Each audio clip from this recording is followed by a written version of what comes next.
Hey guys, Anjanette Russell here. It's hard to believe that our time has finally come to an end for our last chapter on childcare and early intervention. I thought I would show you what we now wear at the Child Development Lab due to precautions and keeping everyone safe with COVID-19.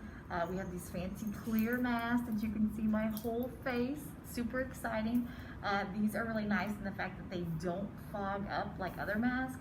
But yeah, I want you to see this is what we wear so the children can see our faces and our facial expressions, and they can see us talk and try to form words and what those words look like and while our mouth moves and everything. So yeah, this is what we're doing. So I'll take that off because you guys are far enough away and I don't need to wear it, right? So childcare, COVID-19 style. We wear scrubs. That's also new and exciting to help keep everyone safe and healthy. I have been in childcare since I was 17. I started working at a local childcare center in Tucker, Georgia. That was really exciting. My best friend actually got me the job. We're still friends to this day. And she was like, hey, I've got this great job. You know, you don't have to work on the weekends. We get off at 6 o'clock. I'm like, awesome, I love that. So I did, I started working there. It was a very different setting where all the classrooms had cameras in them that were attached to the internet. I mean, this is back in 1997, 98, 99, right? So think of how much the world has changed in the past 22 years. But yeah, so parents could actually be at work, log onto the internet, and see what was going on with their child. And I was in a classroom with another teacher.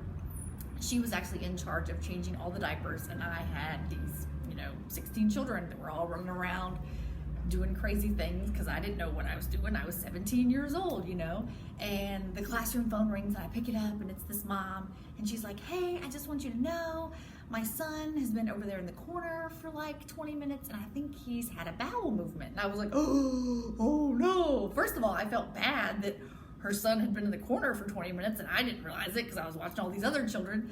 And then secondly, I'm like, oh man, he's pooped himself. The whole classroom smelled like poop because that's what children do. They poop all the time, right? So that was really intense and exciting. After I came to the University of Georgia for my undergrad, I also worked at other child care centers in and around Athens. Some are still in operation today. Some have since turned into other facilities. But it's fun to go back and see my old coworkers and see what they're up to and everything. We were actually at my daughter's dance recital last year, so pre-COVID-19, when people could go out and about and do things. And I saw this woman that I hadn't seen in 17 years, and I was like, hey, how are you doing? And, we talked about childcare and everything, so it was fun and crazy. But yeah, childcare, it's super expensive. It's really expensive. I remember vividly after getting pregnant with Rochelle, my husband and I were carpooling to work because we lived in Social Circle and we were coming to Athens to go to work. And I remember just telling him, how expensive childcare is. And he almost wrecked the car. Like, he was driving and he almost wrecked the car. Because I was like, yeah, it's like $800 a month. And this was 8 years ago. Now it's like $1,000 a month, right? But you get what you pay for with anything else, You can find cheaper childcare other places, but usually the child to teacher ratios are higher.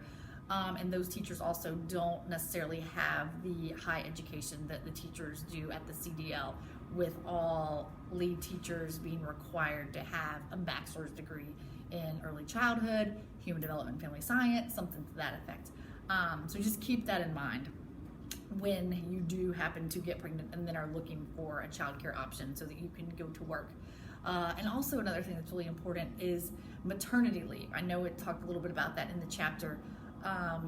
With UGA, if you work for 0 to 5 years, you accrue 8 hours of sick leave a month and 10 hours of annual leave a month. Well, after 5 years, 5 to 10 years, you accrue the same 8 hours of sick leave a month, but 12 hours of annual leave a month.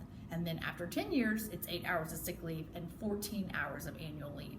So you accrue a lot of leave working at UGA, which is really nice.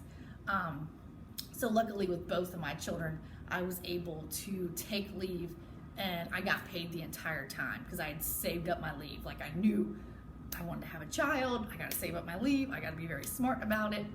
And I was able to do that. With Rochelle, I took right at 8 weeks of leave. I was gonna do 6, and there were other teachers here that they talked to me and they're like, hey, you really should do 8 weeks if you have 8 weeks of leave. And I was like, yeah, but I don't want to exhaust all my leave because then what if she gets sick and has to go to the doctor? And they're like, then take an hour or 2 without pay. Like, that's not that big a deal. And I was like, okay, you're right. So with Rochelle, I took a full 8 weeks of leave for her for maternity leave. My husband took 2 days. He didn't get paid for those 2 days. With Jacob, I had a lot more leave saved up because I had been here longer and was accruing more leave. And I took right at 3.5 months of maternity leave with Jacob, and I got paid for every single minute of it, which was amazing.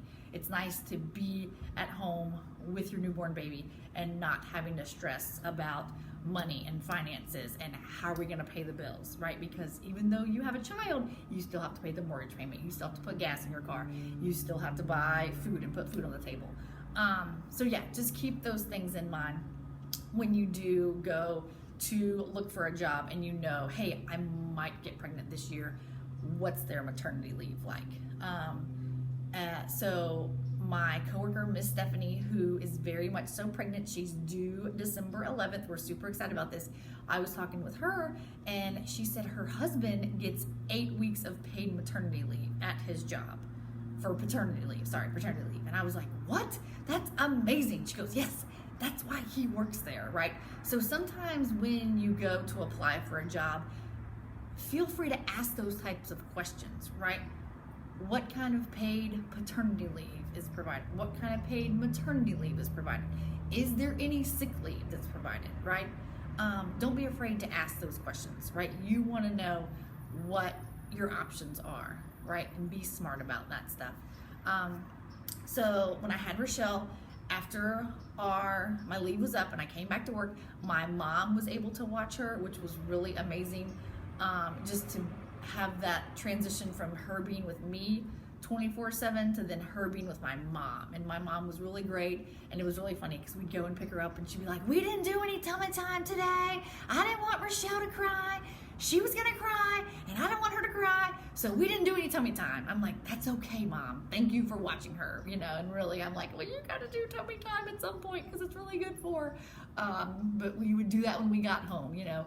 And then there was not an opening at the CDL when Rochelle was ready to come to school. It was right in the middle of June, and I was able to enroll her in a child care center that I'd worked at previously. And I knew a lot of the teachers there, and they're like, oh, Anjanette, we will care for your little girl. She'll be in great hands. And I felt relieved knowing that, you know, hey, these people know me. I worked with them. They know the kind of person I am. They know the kind of mom I am, you know. They know the kind of care I expect from my daughter to receive, and they did a phenomenal job. And then luckily she was able to get into the CDL for the infant room in August, so that was amazing. And she was here from, you know, 6 months old all the way until she went into pre-K.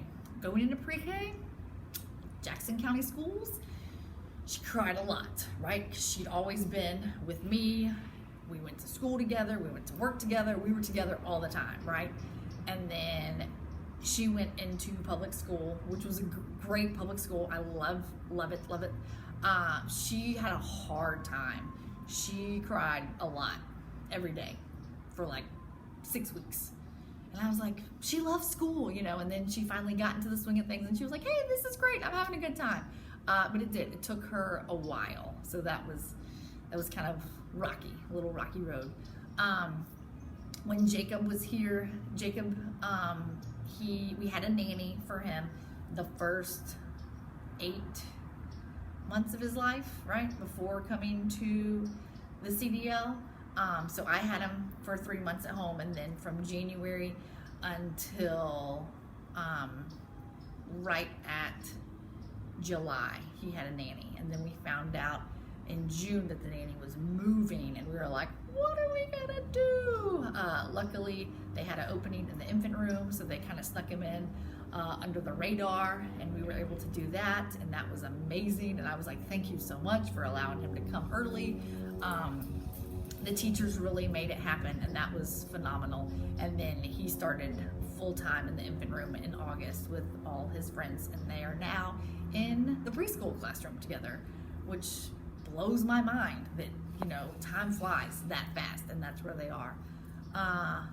I love it here. I'm so glad that both of my children were able to experience such high quality early education at a young point in their life.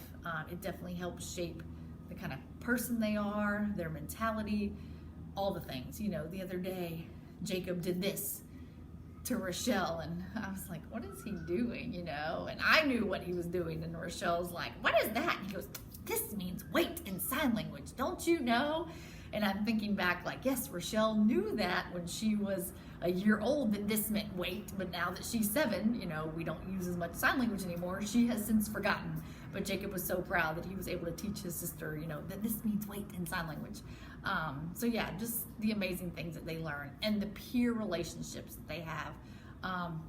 Rochelle is still best friends with a little girl that she met in the young toddler classroom, you know, so before they were even 2, they became friends, and they're still friends to this day. You know, we'll see them, we'll plan field trips together, you know, we'll see each other when it's socially acceptable and everything, and it's great, and it's so good that they still have that strong friendship bond that started when they were a 1.5 years old. I think it's incredible. The same thing with Jacob. You know, he's got friends that he sees on the weekends, and it's so exciting to see them, and they're like, you know, they give each other the biggest hug, and I'm like, you just saw him yesterday, and he's like, and he's my best friend, you know. So it's really incredible. For this chapter, I am not going to post a PowerPoint lecture. Instead, I am going to post a link to our guest speaker, who is a mother who has a daughter that was diagnosed with Rett syndrome while she was in my class as a young toddler. It's about a 30-minute long interview that she does, and I really want you to just sit back and listen to what she has to say. She's got some incredible words of wisdom, just with the whole process of what it was like to experience having a daughter, only child, being diagnosed with a rare genetic disease and what that's like. So I want you to listen to that. And then for this discussion, for this chapter, I want you to think about, okay, if you have a child and you are at work and that child needs to go to a child care facility, what are the things that you would look for in that facility? Would it be low teacher to child ratios? Would they be NACE accredited? What would it be, convenience? You know, what would you look for in that child care facility? So I want you to talk about that for your chapter 12 discussion. On Thursday, we are going to have a live Zoom meeting so we can discuss any questions that people might have about anything that's due or the final exam that's coming up. I have posted the study guide for the final exam, so there's that. And then I just want to thank you guys for allowing me to be your instructor during this crazy time. I know this is not at all how I envisioned, you know, teaching would be, but I think we've tried to make the most of it. I know I really enjoyed it. I hope you guys have as well. I'm always here. You can reach out to me with my email. And yeah, so thank you for everything. And this has been an amazing experience. And I will see you guys soon. Okay, thank you so much. Bye-bye.